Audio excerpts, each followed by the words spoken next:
اللہ نے ڈیوٹی کیا لگائی ہے تمہاری؟ کنتم خیر امۃ اخرجت للناس تأمرون بالمعروف وتنہون عن المنکر۔ فرمایا تم سب امتوں سے بہتر امت ہو۔ کیوں سب امتوں سے افضل ہو؟ تم لوگوں کے نفع کے لیے پیدا کیے گئے۔ اور کون سا نفع؟ تأمرون بالمعروف وتنہون عن المنکر۔ آج خدمت خلق کے نام پر بہت سارے ادارے چل رہے ہیں، ہسپتال بنانا، دوائیاں خرید کے دینا، سڑکیں بنانا، کپڑے خرید دینا، خدمت خلق ہے، اس کا اجر ہے، لیکن سب سے بڑی خدمت خلق یہ ہے کہ آدمی کو انسان بنا دینا، انسانیت کو پروان چڑھانا، کسی شخص کی آخرت سنوار دینا، یہ سب سے بڑی خدمت خلق ہے۔ کسی کی قبر کو روشن کر دینا، کسی کا کردار ایسا سنوار دینا کہ وہ دنیا میں جیے تو اللہ کا بندہ بن کے دنیا سے جائے تو کامیاب ہو کے جائے۔ یہ ڈیوٹی ہے امت مسلمہ کی، یہ امت مسلمہ کی ذمہ داری ہے۔ اور اگر کوئی ذمہ داری سے آنکھیں چرائے کہ بس اپنی اصلاح کرو، دوسرے کی کیا فکر کرنی ہے، تو قرآن کہتا ہے یا ایھا الذین آمنوا لا تخونوا اللہ والرسول، اللہ اور اس کے رسول سے دغا نہ کرو، اللہ اور اس کے رسول سے خیانت نہ کرو، وتخونوا اماناتکم، اور اپنی امانتوں میں دانستہ خیانت نہ کرو، وانتم تعلمون، اس حال میں کہ تم جانتے ہو یہ تمہاری ذمہ داری ہے۔ کیا حضور نے ذمہ داری نہیں لگائی؟ کلکم راع وکلکم مسئول عن رعیتہ، ہر گھر کا سربراہ اپنے گھر میں ہونے والے اعمال کا جواب دے۔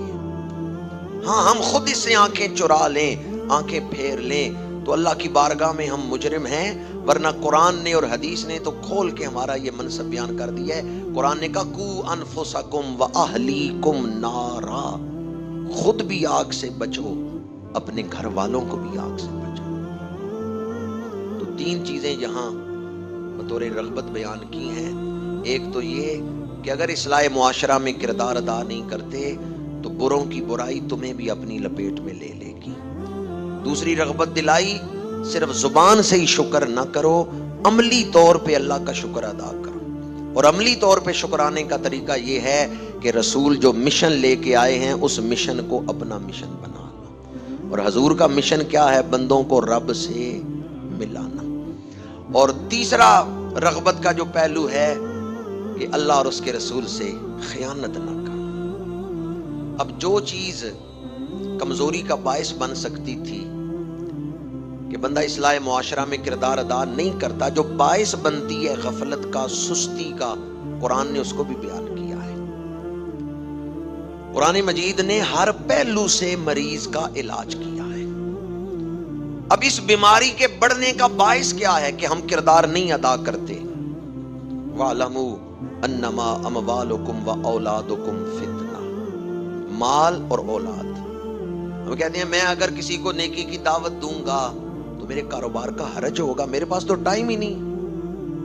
مال کی محبت، میں اگر اپنے بھائی کو آج اس لیے اس کے گھر جاؤں گا کہ نماز کی رغبت دلانی ہے، میرے پاس تو ٹائم ہی نہیں۔ مال کی محبت یا پھر اولاد کی محبت، یہ دو چیزیں انسان کو روکتی ہیں، اس کے پاس وقت نہیں ہے کہ وہ کسی کو نیکی کی دعوت دے۔ یہ اولاد دی کس نے؟ مال عطا کس نے کیا ہے؟ جس نے مال اور اولاد یہ نعمتیں عطا کی ہیں اس کے لیے وقت ہی نہیں۔ ہم یہ سمجھتے ہیں کہ اگر ہم نے نیکی کی دعوت کا کام کیا، مسجد میں گئے یا کسی درس قرآن میں گئے تو اس سے کاروبار کا حرج ہوگا، یا میری اولاد کو جو میں فائدہ پہنچا سکتا تھا وہ نہیں پہنچا سکوں گا۔